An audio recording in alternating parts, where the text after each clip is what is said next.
अस्सलामु अलैकुम रहमतुल्लाह। दोस्तों, इंडियन पार्लियामेंट में असदुद्दीन अवैसी साहब ने छक्के छुड़ा दिए। इतनी अच्छी तकरीर की कि सारे के सारे पार्लियामेंट के जो अरकान थे वो हक्के बक्के रह गए। तो नाज़रीन, ऐसी क्या तकरीर थी कि मोदी भी खामोश ही रहा। तो आइए वीडियो में ख़ुद देखिए, सुनिए। आपसे गुजारिश है वीडियो में हमारे साथ आखिर तक रहिएगा।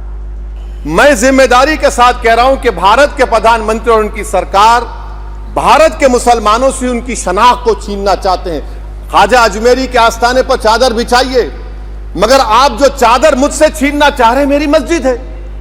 आप हर मस्जिद को छीनना चाहते हैं। आप बताइए 17 करोड़ मुसलमानों को क्या पैगाम दे रहे हैं आप कि आप हर मस्जिद को छीन लेंगे मुझसे?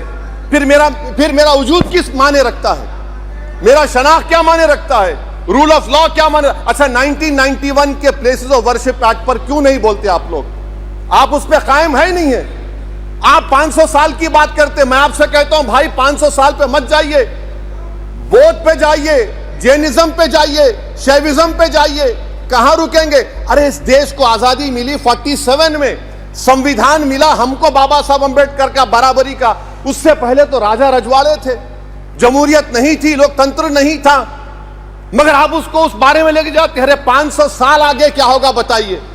आप किसी एक सिविलाइजेशन, सर अंग्रेजी में किसी ने कहा था, civilisation can not be rewritten by hatred, history can not be corrected by demolition. आप ये नहीं कर सकते। और मैं उम्मीद करता हूं कि जब मौर्रिख तारीख लिखेगा, नरेंद्र मोदी इस मुल्क में तारीख लिखना चाहते हैं। क्या तारीख लिखना चाहते हैं?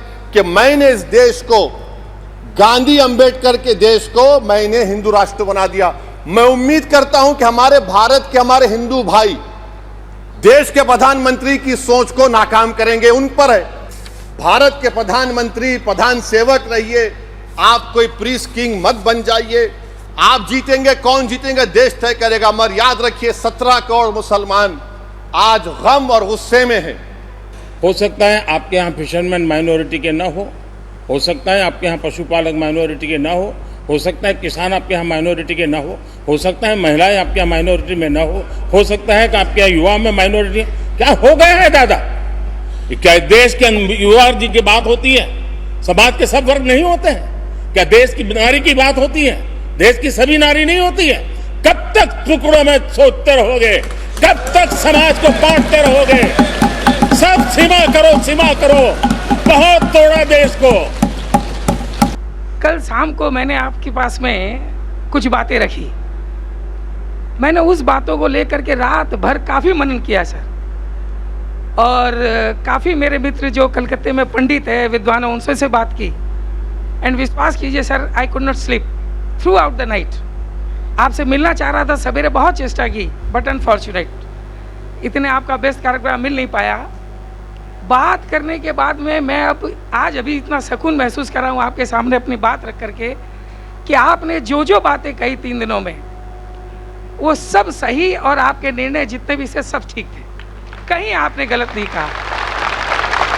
मैंने जब प्रश्नों पर गौर किया तब मुझको ये समझ में आई कि मेरे को प्रश्न ही नहीं करना चाहिए था। इसके साथ में अब ये तो हुआ मेरे प्रश्न। मैं आपसे कुछ मेरा एक्सपीरियंस विद किशनगंज, मेरे बंधुओं के साथ में जो मैं यहाँ करता हूँ, शेयर करना चाहूँगा, और उसके लिए आपसे इजाज़त है सिर्फ 2 या चंद मिनटों की।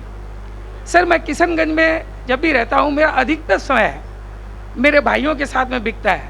मैं मुसलमान शब्द का इसलिए यूज़ नहीं कर रहा हूँ, मैंने यहाँ पर भाइयों के आगे मुसलमान शब्द का इस्तेमाल इसलिए नहीं किया सर, क्योंकि मैं अपने आप को उन्हीं के बीच क्या पाता हूँ। सो मैं ये मुसलमान और हिंदू बोल के डिफ्रेंस नहीं करना चाहता हूँ। आपको एक छोटी मिसाल देता हूँ सर। हमारे यहाँ पर सैयद मजरूल हसन जी हैं, उनके रमज़ान के पवित्र महीने में हम यहाँ पर एक आयोजन करते हैं इफ्तार का। विश्वास मानिए सर, उस समय इतना पवित्र वातावरण रहता है यहाँ पर, और इतनी खुशी लगती है। उसका पूरा दायित्व मजहर भाई हम लोगों के ऊपर दे देते हैं, हमारे और भी हिंदू मित्र हैं उनके ऊपर में देते हैं। और जब 5 बजे की नमाज होती है और उसके बाद का जो समा रहता है, वो देखने के बाद में जब हम उन्हें इफ्तारी कराते हैं सर, तो विश्वास कीजिए मुझको लगता है कि मैं उनमें से एक ही हूँ, मैं अलग नहीं लगता हूँ। इतना अच्छा पवित्र वातावरण उसमें। आज मेरे यहाँ पर बीइंग एन हिंदू, इवन अगर मुझे बोला जाए तो गुफरान भाई, शंभू भाई, मैं किन किन का नाम लूँ सर आपको, पप्पू भाई, हिंद मुस्लिम भाई इतने भाई हैं मेरे, सब भाई हो जाते हैं, तो मैं इतना वातावरण अपने को पाता हूँ उसके साथ में। अभी छोटी मिसाल देता हूँ सर, आपने जो बीड़ा उठाया है हिंदू अलग दूसरे कास्ट में गलत धारणाओं को दूर करने का, उसके प्रयास में मैंने भी एक काम किया। एंड मैं इसलिए बोल रहा हूँ उसको कि अभी मेरे लड़के की शादी थी, मेरे समधी नेचुरली हिंदू हैं, उनके मन में काफ़ी गलत धारणाएं बैठी हुई थी। मेरे यहाँ से कुछ मेरे खास मित्र बंधु वहाँ पर गए and let me tell you, 3 दिन उनके लौटने के बाद में उन्होंने मुझको फ़ोन किया, बोले भूतरा जी आपके जो मित्र यहाँ पर आए थे उनसे मिल करके केवल उनकी प्रेजेंस से और उनसे थोड़ी बातों से हमारी काफ़ी धारणाएं दूर हो गई।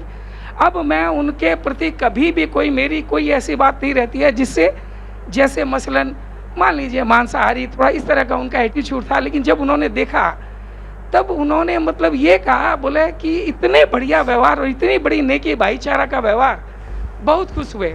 तो मेरा कहना ये सर, इस्लाम के प्रति मेरी ये अच्छी धारणा है कि आज ये भाईचारा और ये फैलाने में बहुत बड़ी सार्थकता होती है इस्लाम में।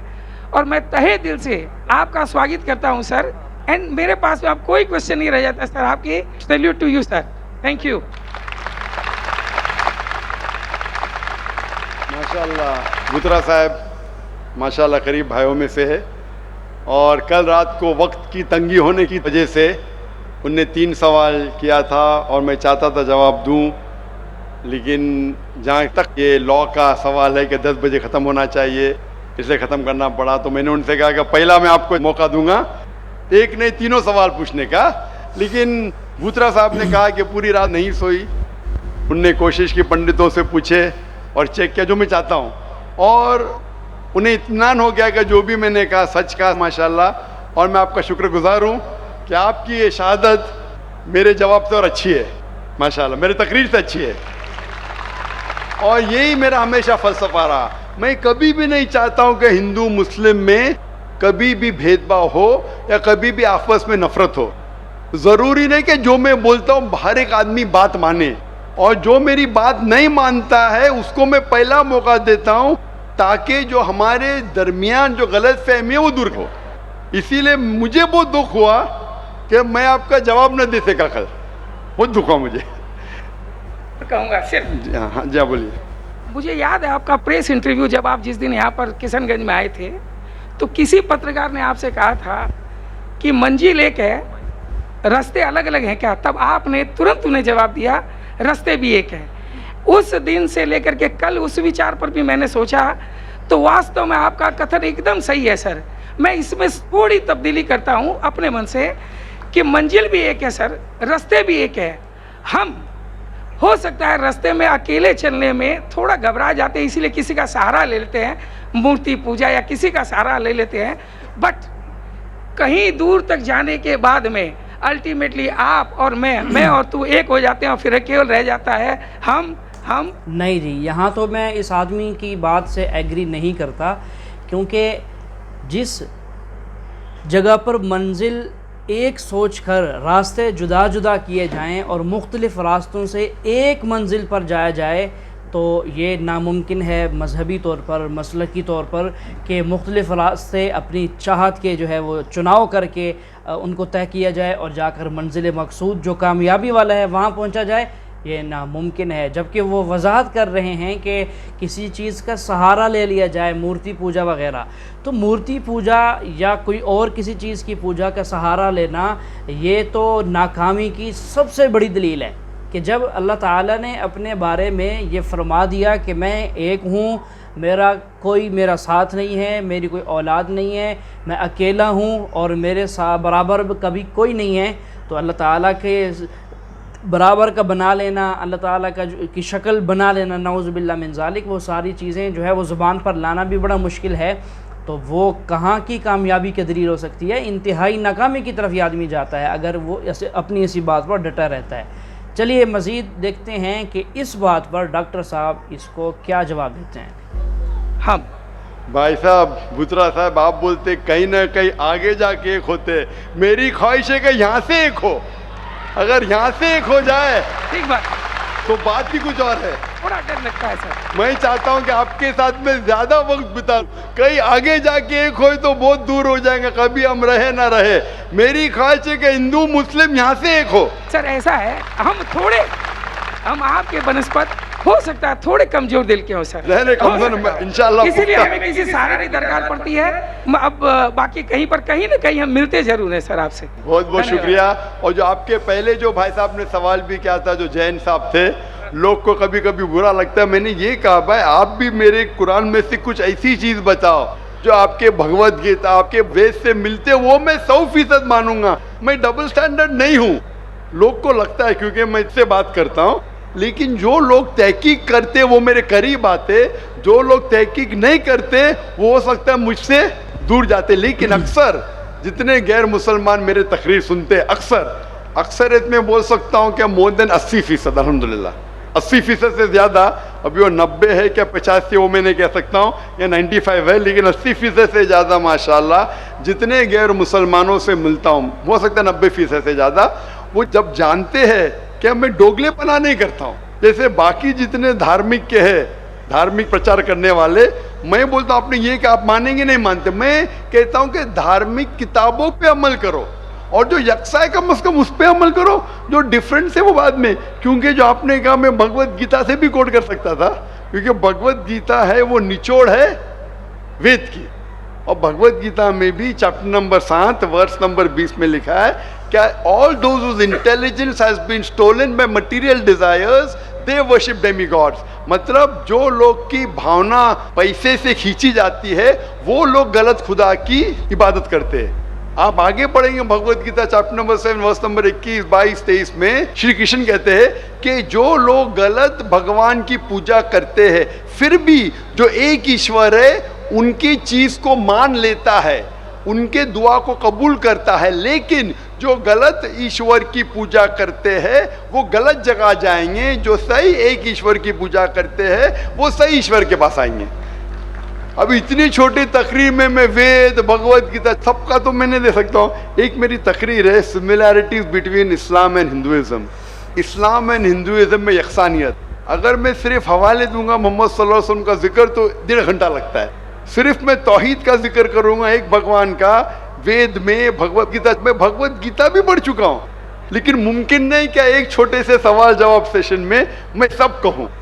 तो इसीलिए मैं बहुत खुश हूँ कि आपने मेरा काम आसान किया, आपने खुद तहकीक की, और मैं चाहता हूं कि जिस तरीके से बुतरा साहब ने जो तहकीक किए, मैं चाहता हूं कि जितने यहाँ गैर मुसलमान हैं वो भी तहकीक करें अपनी धार्मिक किताब के बारे में। इंशाअल्लाह हम सब इंसान एक हो जाएंगे और एक ईश्वर की इबादत करेंगे।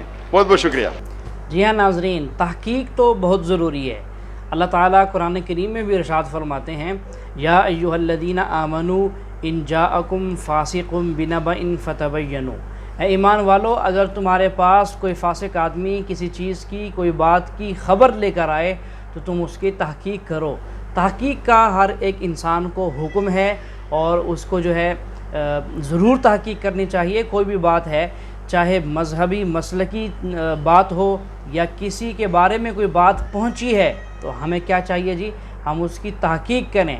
बिना तहकीक के उस बात को आगे कर देना, आगे फैला देना, ये एक हमाकत है जो आदमी के जो है वो नाकामी का ज़रिया भी बन सकती है, माशरे के अंदर रुसवाई का ज़रिया भी बन सकती है। जब आप एक बात को सुनेंगे, सुनकर तहकीक किए बग़ैर आगे फैला देंगे, अगर आपके ज़रिए वो बात बहुत सारे लोगों तक चली गई जबकि वो आप तक जो पहुंची थी वो झूठी बात थी, तो जब आपसे तफ्तीश की जाएगी तो फिर आप उस पर क्या जवाब देंगे या आप उस मसले को कैसे हल करेंगे? फिर तो आप चारों तरफ से फंस जाएंगे। तो यही है कि तहकीक करनी चाहिए। जैसा कि डॉक्टर साहब कह रहे हैं कि हर एक आदमी को अपने मसलक, अपने मज़हब की तहकीक तो करनी चाहिए। ये हिंदू लोग अपने मज़हब की तहकीक करते नहीं हैं।